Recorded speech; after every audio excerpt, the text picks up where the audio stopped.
Hare Krishna. In this video we will see why we are not supposed to eat grains during Ekadashi and who is this Papa Purusha. What is the connection between this Papa Purusha and the grains? This we will see.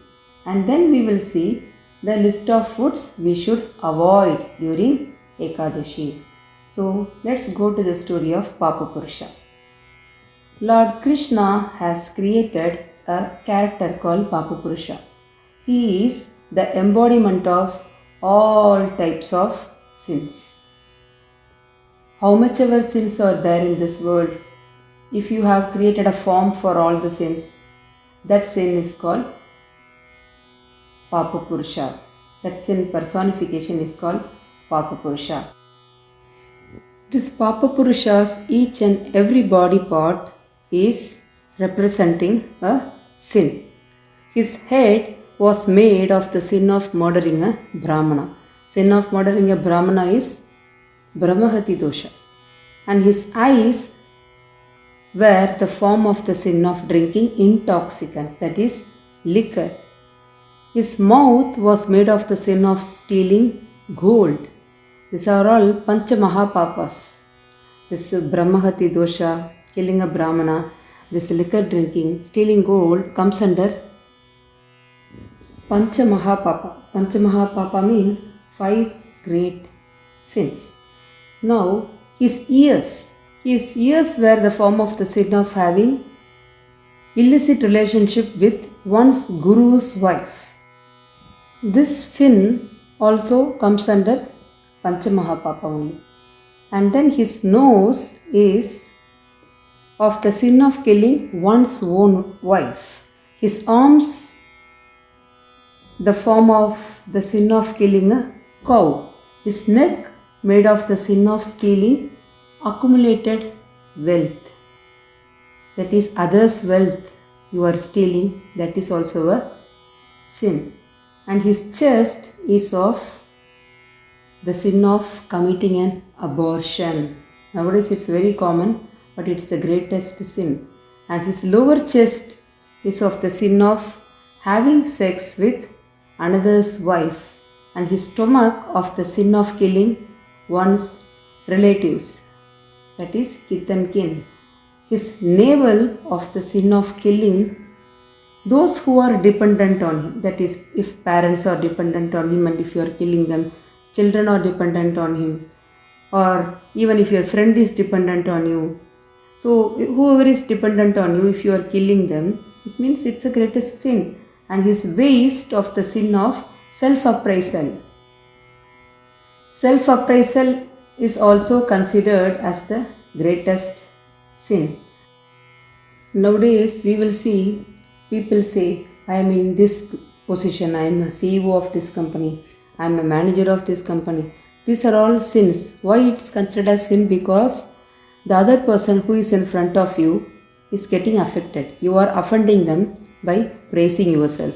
So offending others is also a sin. And his thighs of the sin of offending the Guru, that is Guru Aparadh. It's like you are insulting the Guru or you are speaking bad against the Guru. That is also an offense. So it's a sin. And his genital of the sin of selling one's own daughter. And his other private part is of the sin of telling confidential matters, that is secrets, revealing the secrets to others is considered a sin. And his feet of the sin of killing one's father. And his hair, the form of lesser and less severe sinful activities, that small sins we commit daily, those are all in his hair.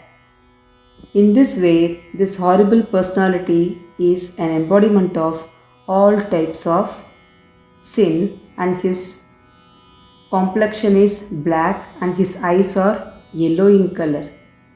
So, he inflicts extreme misery upon sinful persons. So, the Supreme Personality of Godhead, Lord Vishnu, upon seeing this personality of sin, began to think to himself as I am the creator of the miseries and happiness for the living entities. I am their master because I have created this personality of sin who gives distress to all dishonest, deceitful, and sinful persons. So now I must create someone who will control this personality. So that personality is Ekadashi. So whoever is observing Ekadashi, it means they are controlling this Papa Purusha. That is why on Ekadashi we are not supposed to eat grains, because when this Papa Purusha has asked Vishnu, you have created a personality called Ekadashi, and if everybody is following Ekadashi, where will I go? I will be controlled. I will die soon. So what should I do? I am also your progeny. You created me, so I am your baby. So you need to tell me how to protect myself. For that, Lord Krishna has told, you need to hide in the grains during Ekadashi. So if anybody is eating grains on Ekadashi, then you catch hold of them. So only we are not supposed to eat grains during Ekadashi.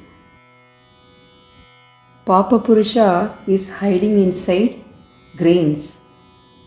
Cereals are also a type of grain, like moong dal, chana dal, all types of dal, all types of rice, all types of wheat. We should avoid this Bengal gram and this yellow moong dal. So all types of dal, cereals, pulses, legumes, all this are a type of grain only. We must not eat that during Ekadashi. And now we learnt about why we are not supposed to touch grains during Ekadashi. Next, what can be eaten? What is authorized to be eaten? What is written in Vedas that we can eat during Ekadashi?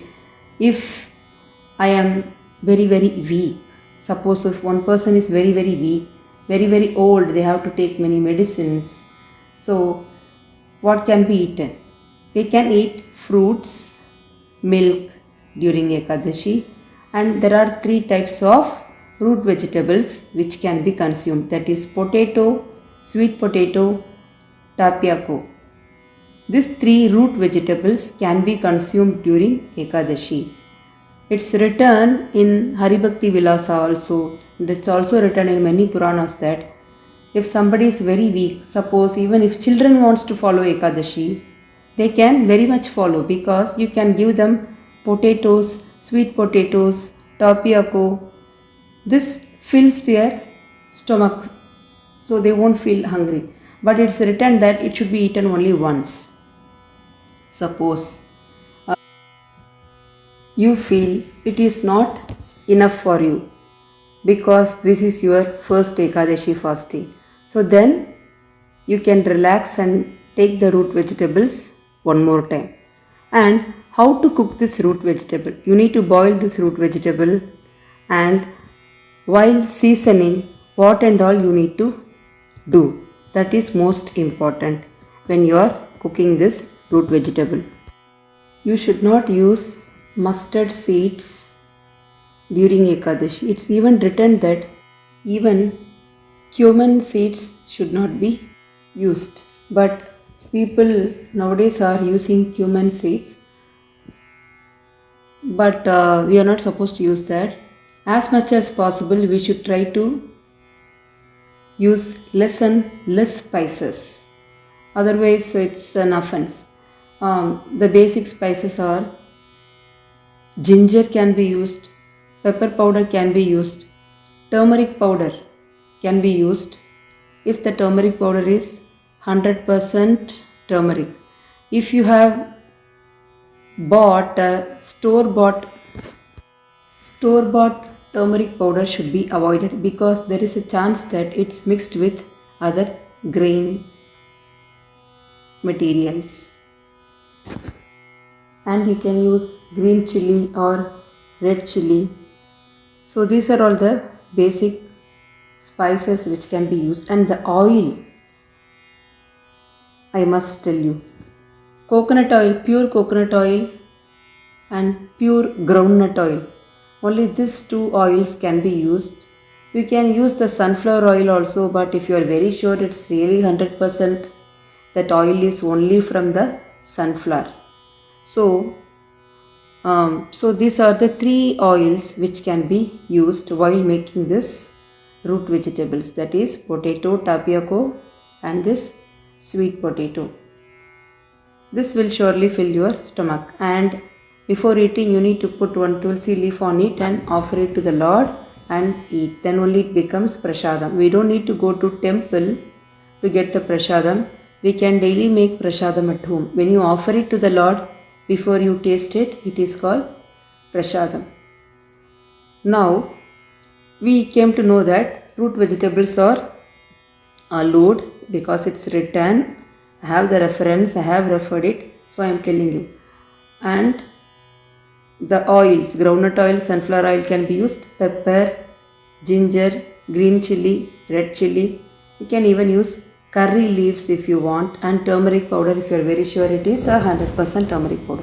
Apart from this, we are not supposed to drink coffee, tea during Ekadashi, and we are not, if you are a non-vegetarian, you are not supposed to touch non-veg during Ekadashi and also the next day of Ekadashi, that is Dwadashi. And all types of fruits you can consume.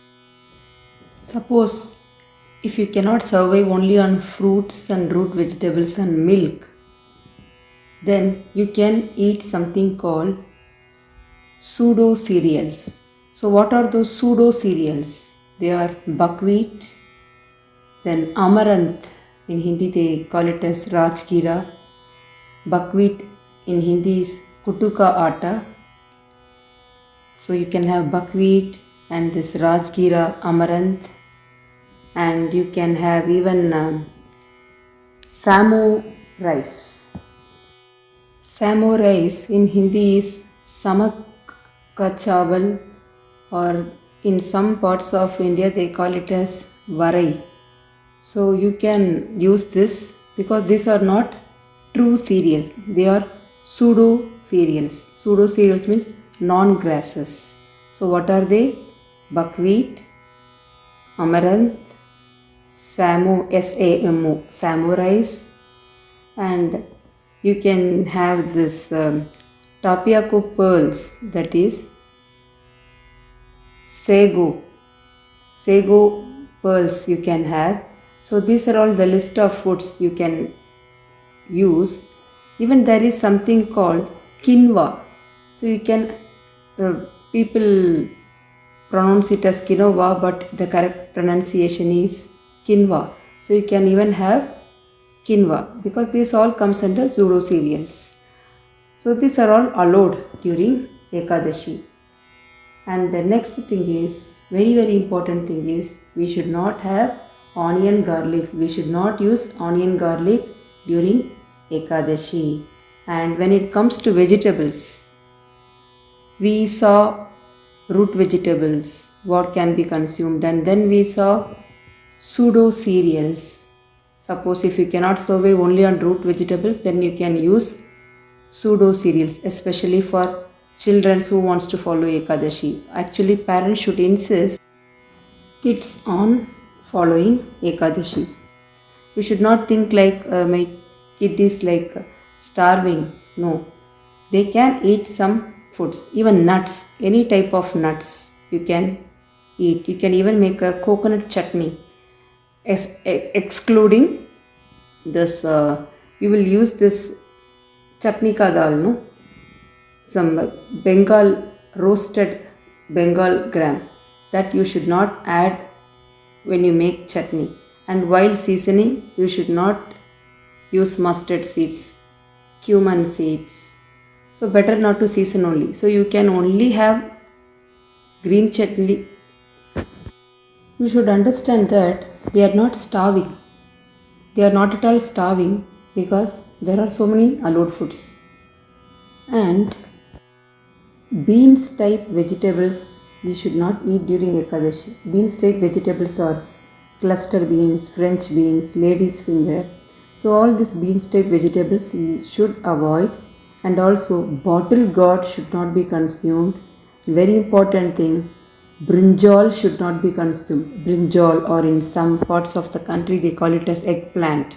So generally when we offer it to the Lord, as per Vedas, we don't offer cauliflower, broccoli, and then brinjal, bottle gourd. This was never offered as per traditional offering. So these are considered foreign, and even tomato is considered foreign. Carrot is a root vegetable, even carrot is considered a foreign vegetable. So carrot, what and all you think can be consumed should not be consumed. For example, you must be thinking carrot is safe to eat. No, carrot should be avoided. Brinjal should be avoided at any cost. Cauliflower, broccoli, even leafy vegetables like cabbage should be avoided. So please educate your other friends by sharing this video. We will be relaxing, like we will allow all types of vegetables, and slowly after 200-300 years we will even allow other grain stuffs. But it's very clearly mentioned who is sitting on the grains. Papa Purusha is sitting on the grains. He is hiding in the grains to save himself. So when you consume them, it means you are inviting Papa Purusha. So you are inviting the sin. So better not to consume grains. So you can have pseudo cereals if possible. Survive only with fruits and milk. This is the best. Fruits, milk and nuts. This is best fasting. And some people are, even now in Kali Yuga, are not eating anything. They are doing Nirjala fasting. That is, they don't even drink water. So please remember this, and we should not eat tulsi or drink tulsi water during Ekadashi. Very important thing to remember. You need to remember what type of salt you are using. You should not use common salt. Common salt is a chemical salt. You should use the natural salt, like rock salt, which is, or sea salt, or Himalayan pink salt. You can use this type of salt, but not a common salt in ingredients. For example, in Tata salt, if you see in the ingredients, it's written as common salt. So you should not use common salt. You should use natural salt. So remember all this and start observing Ekadashi. Remember, you are not starving. Educate your friends by sharing this video. Follow Ekadashi. Hare Krishna. Follow Ekadashi.